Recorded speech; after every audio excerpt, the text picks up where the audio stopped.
The story begins with a young boy named Jirou Azuma returning home after getting bullied yet again. He complains about it to a feline, saying that the bullies keep calling him a weird animal whisperer. He argues that they always treat him as if he is different from everyone else. The elderly cat granny, Nachai, tries to comfort him by explaining that being different is actually something beautiful, because it means he has talents that are unique to him and no one else. Jirou replies that he does not really understand what she means, but the feline granny assures him that he will understand once he grows up. The story then moves ahead a few years, and as usual, Jirou finds himself dealing with another group of bullies who are harassing some animals. They boast that their senpai is the leader of the Demon League and warn him not to mess with them. Jirou only provokes them further by calling them a bunch of weaklings who hide behind someone else. Their boss throws a punch at our boy, but Jirou easily dodges it before knocking him straight into the water with a kick, telling him that it is Utsusemi.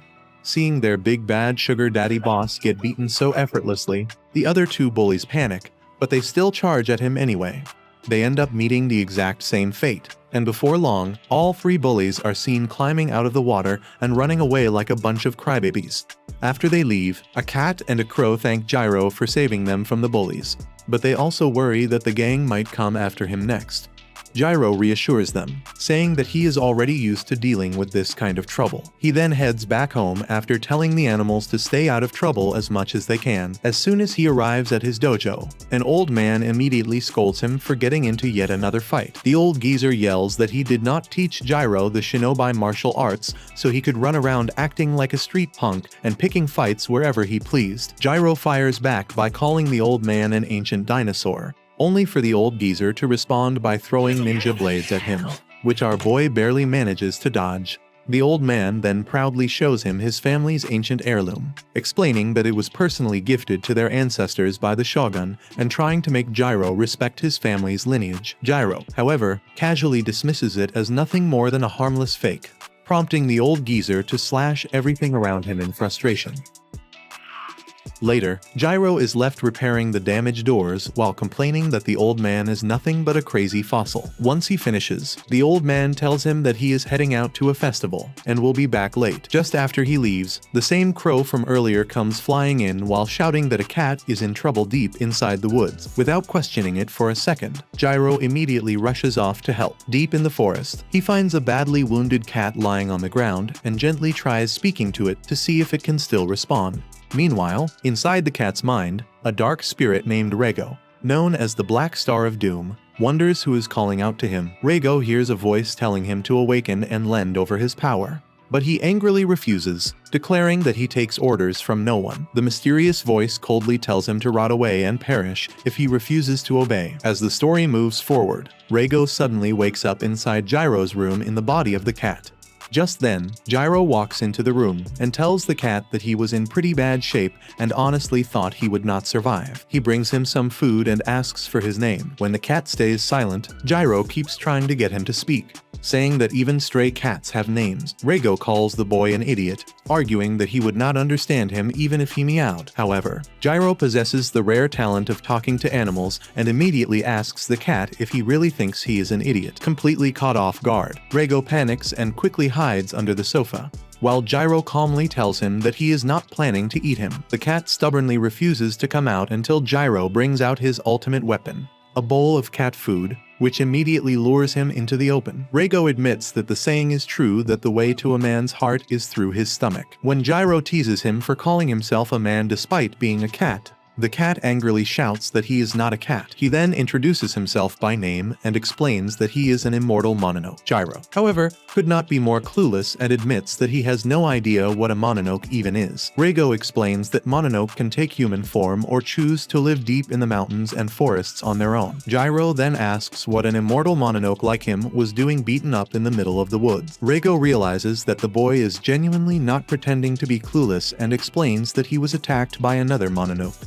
adding that he had been asleep for a very long time before waking up. All Ragou remembers is waking up and being asked to lend his assistance. He explains that he refused the request, which is probably why the others ganged up on him and left him in that state. When Jirou asks why he turned them down, Ragou explains that he hates parasites who hide their own weakness behind the strength of others. The cat then insists that Jirou is only a human, so there is no way he could truly understand what he is talking about. Jirou admits that he might not completely understand, but that still is not a reason for him to distrust the cat. Meanwhile, a woman named Kishimajin reports back to headquarters. There, she contacts Shiba, who asks what she has found. The woman reports that she discovered traces of Ragou's blood in the woods and believes the cat could not have gotten very far. Shiba orders her to pull back, saying he will send reinforcements instead. As she camouflages herself within the forest, another creepy-looking man quietly appears from behind a nearby tree. Back at Jirou's house, our boy is giving the newly rescued stray a bath. Seeing that all of his injuries have already healed, he remarks that Ragou was not joking about being a mononoke after all. The cat gets irritated, realizing that Jirou had not actually believed his story until now. Jirou then starts talking about the old feline granny, Nachai.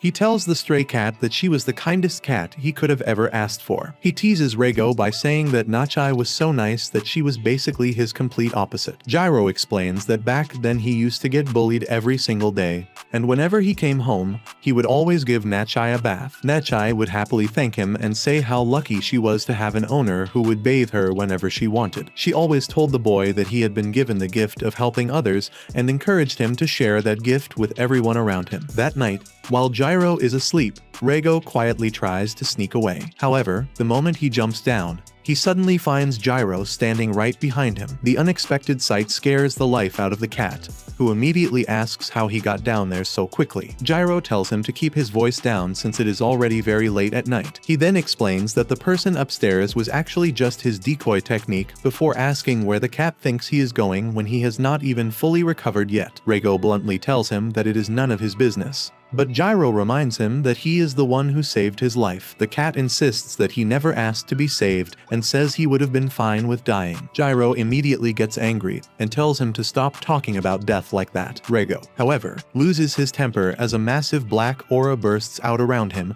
while he warns the kid that his neck could be the next thing he scratches. The cat declares himself to be a man-eating specter and reminds Jirou that he is a mononoke. Just then, the same creepy giant from earlier suddenly appears, revealing that he has been searching for Ragou all along. Jirou immediately calls the huge guy a douchebag and asks what he is doing here without an invitation. He admits that he has no idea who the man is, but says he is already getting on his nerves. Without another word, the giant suddenly grows horns as his arms transform before charging straight at Jirou to kill him. Ragou instantly leaps in to protect the boy, then leads the giant away into the woods as the monster chases after him. The cat tries to put some distance between himself and the giant, but the monster remarks that he was told Ragou was badly weakened and never expected him to have recovered this much already. In the next instant, he appears right in front of the cat and slams him into the ground, mocking the so-called legendary mononoke as nothing more than a pathetic weakling. The giant tells Ragou that he is taking him back,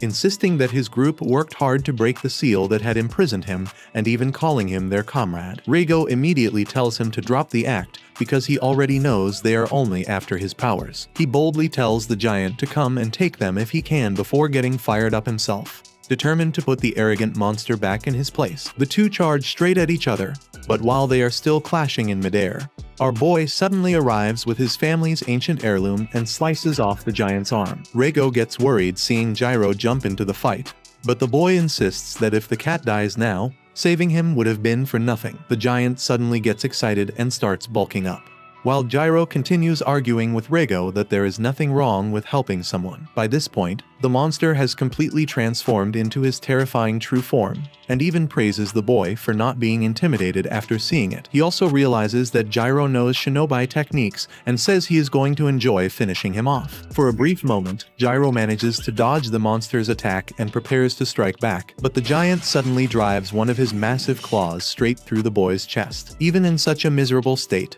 Jirou refuses to give up and keeps fighting back. He manages to break free, earning praise from the giant monster monster for his impressive shinobi skills. Ragou slowly walks over to the boy as he lies on the ground at death's door. The monster tells the cat that he might as well hand the boy over since he is already full and has no use for him as a meal. Ragou glares at him with fury and declares that he is the one who is going to die. The cat calls Jirou an idiot for not even realizing that he left his place and lured the monster away just to save him. He says that if the boy dies now, all those efforts would have been for nothing. Ragou admits that eating Jirou would allow him to regain his original strength, but he refuses to take orders from a filthy good-for-nothing demon. Instead, he decides that Jirou will be the one to eat him as a way of returning the favor for saving his life. The cat then transforms into a cloud of black mist and enters Jirou's body, forcing the boy's eyes to snap open. At the same time, Kishimogen and Shiba notice a massive black aura rising high into the sky. Shiba immediately orders everyone to head toward its location.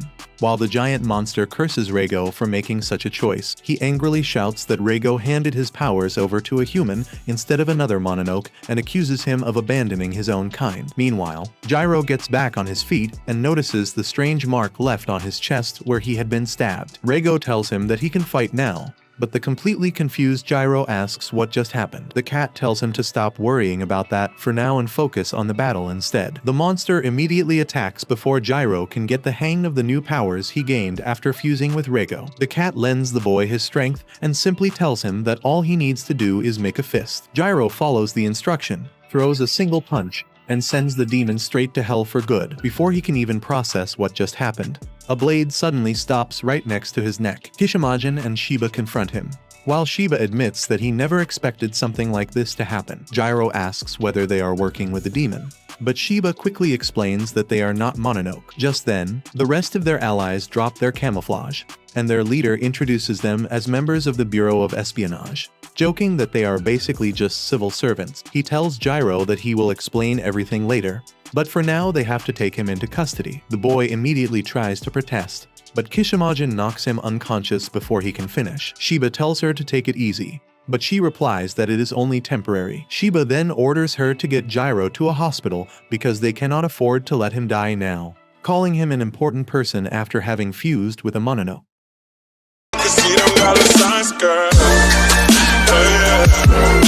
I heard that you addicted to them sands now, girl.